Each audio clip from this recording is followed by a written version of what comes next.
So recently somebody posted they wanted to have some pros and cons of the 899. So I've got to say, overall, as far as the bike, you know, obviously I love it, still have it, and yeah, so some of the things I really like about it, you know, I like the stock quick shifter. It's really responsive, and really helps as far as, you know, you're on the track, or even just like, you know, getting up to speed quick. You can just get into that next gear up very easily. One of the things that I really like about it is that it's a very comfortable bike to ride, and that's probably just because of my height. I'm a really tall guy, so my arm, you know, reach is probably longer than the average person. But yeah, overall, it's a really comfortable bike. This seat could be a little bit more comfortable, but again, I know we're talking about a very you know, race-ready bike. It's pretty much, you know, out of the box, take it to the track, and it's going to be a beast. So that's one thing I really like about the bike too, is that you don't really have to modify anything. I mean, Ducati, they really do, you know, put the bike together for like race spec, but also making it, you know, really good for the streets as well. So that's one of the things that I really like about the bike, is that it's, you know, it's a great track bike. If I could have a track-only bike, I'd probably go with an 899 or maybe an 848 Corsa. Those are really good bikes for the track. I got a bunch of buddies that have those as track bikes, and one of the things that I dislike about it is also one of the things at the track, speaking of track days and stuff like that, whenever you're rolling off the throttle, I mean, it really does, you know, really slows down, or really is responsive when you roll off the throttle. You know, it's just that that power band doesn't have, it doesn't really even out until it's at high RPM. So if you're at low RPMs, or if you're downshifting, that engine braking is going to be very powerful. It's going to be pretty much put you in the back, or put you back a lot. As far as your center of gravity too, it does move forward a lot whenever you're downshifting. And I know you're probably thinking like, well, yeah, duh, you're going slower, so the, you know, your center of gravity is going to move forward. But it's a kind of on a whole nother level if you've ever ridden an 899. So with that being said, it is nice too, because you don't have to hit the brakes, or you know, it does keep the weight forward whenever you're downshifting, or especially about to go into a corner. You got that you know, a lot of some of the weight moving forward without having to hit the brakes or anything. So that's kind of nice, actually. It's one of the, you know, one of the things that is a little bit helpful too. So you can just downshift in before you know, dive into a corner without having to touch the brakes and, you know, mess the traction up too much. Oh man, what's going on here? Got some people on the side of the road. Looks like they're all right. Oh man, he's getting towed. Semi-truck getting towed. So some of the other things I like about the bike too is the obviously the style. The headlights, they're not LED, or not, what is it called, like the really bright ones that are like super blue. I think it's just HID. There you go, LED. They're HIDs. They're regular halogen lights, but you know, they're good lights.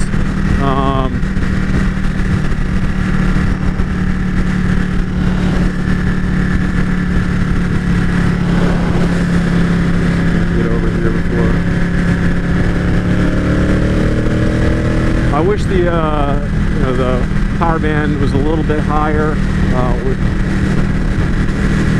you know, a little more engine, or a little more oomph out of the engine. I don't know how to say it exactly, but at high speeds, like an R6 will take it at high speeds, because, you know, this bike's one of those, you know, it's an L twin, so it's really meant for those, you know, good cornering speeds and getting out of the corner really quickly. So it's really good for the track as far as that's concerned. If the track doesn't have a lot of straights, or if it's you know, really technical track. But it's great for you know, just zooming around the city. Like perfect example right here. Oh, I want to get in front of these guys.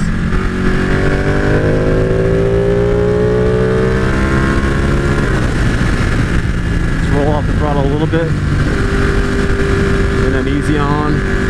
So yes, I know what I did was breaking the rules, but one of the things I don't like about it, which I found out recently at the track, was when you're leaning over, your pegs can touch. And you know, it's a very high angle, but the shifter pedal broke on the last track day, so I'm really looking at maybe getting some new rear sets that are a little bit higher, or adjustable rear sets.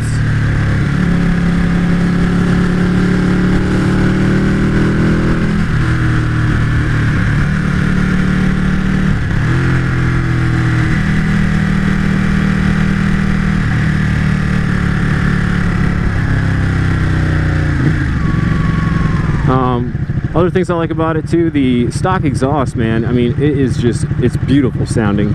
And that's also kind of the bad thing about it too, is that there are aftermarket exhausts like Aero or Akrapovic, Termignani, and I think Austin Racing also, that's a really good one. But they're so freaking expensive, man. They're just like crazy expensive. Like the Akrapovic is $4 grand. Just for the parts, and that's not like installed or anything. What are you doing, dude? Like, you go 10 miles an hour? Fucking idiot.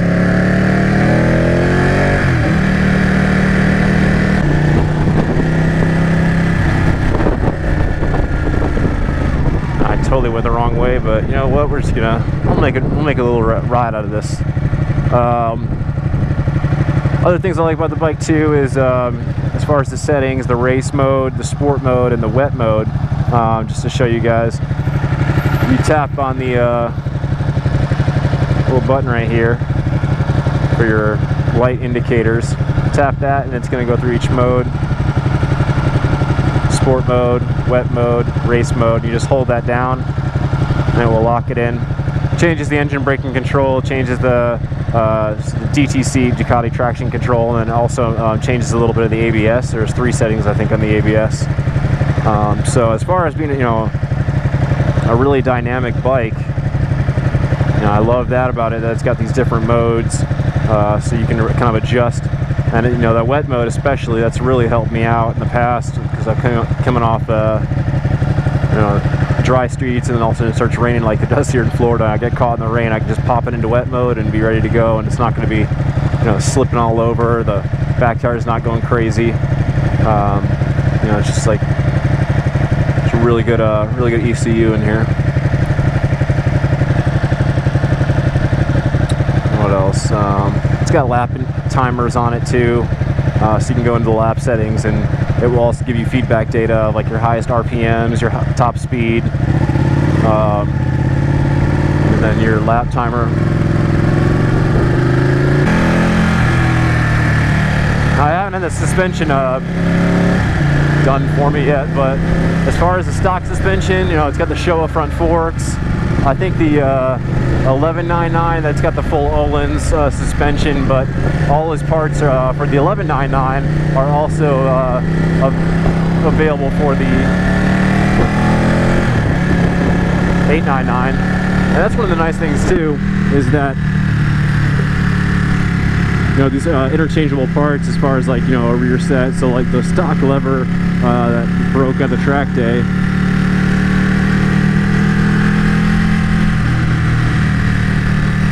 I can just get an 1191 and it will fit right on.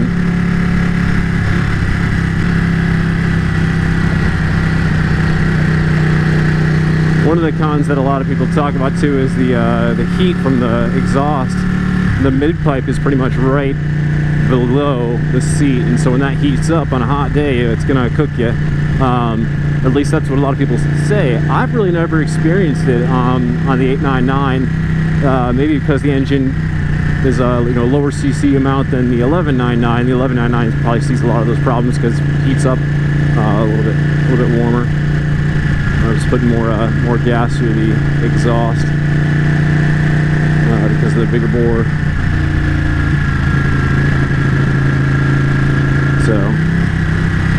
as that's concerned, not a problem with the 899.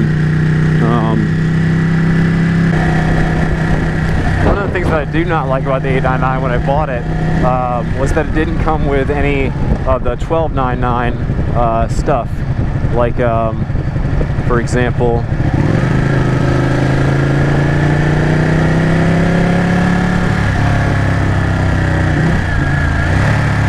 it didn't come with the seat cowl. It just came with a regular passenger seat. But the seat cowl, like the Ducati manufactured one, it's like $220 just for the seat cowl. So that's one of the things too I dislike about Ducati, and you like it at the same time. It's just one of those things, like, their parts are so fucking expensive, and I hate that because, one, I mean, obviously when you're maintaining a bike or a bike that needs constant maintenance, I'm not saying 899 does. I think it actually the opposite. You know, the intervals for your maintenance are 3,500 as the break-in for the first service, or maybe it's like 4,500. I don't know. I'll look it up, but it's one of those. And then after that, you got a 7,500 service, which is you know, it's probably like $600 for that service when they kind of just swap out a few parts, make sure everything's working properly, run the engine, and yeah. So I'm approaching the 13,000 service. I'm at 10,000 miles right now, 10,292.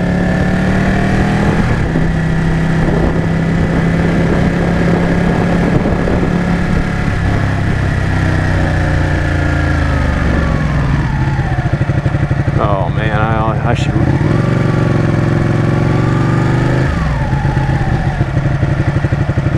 This fucking idiot. Little Poochie. There's a tiny little dog. Crave. Oh, it's a spa. What else do I like about it? Yeah, so you know, you got the Showa sport, front forks, shocks. Yeah, suspension's good. But yeah, just as far as like parts and stuff like that, like random parts here and there, like the Saito racing sliders that I have on it. I mean, those, you know, people talk about like, oh, you have me get sliders for my bike. They're like $30-40 for like the Japanese ones. These bitches were 200 something bucks because it's a bracket that mounts on the engine case because this thing doesn't have a frame. So reduced weight, but you pay for it. Ferrari 360 Spider. Very nice. That's one thing too. If you get a Ferrari, you got to get red. Just like if you get a Ducati, you got to get red. It's the pedigree, baby.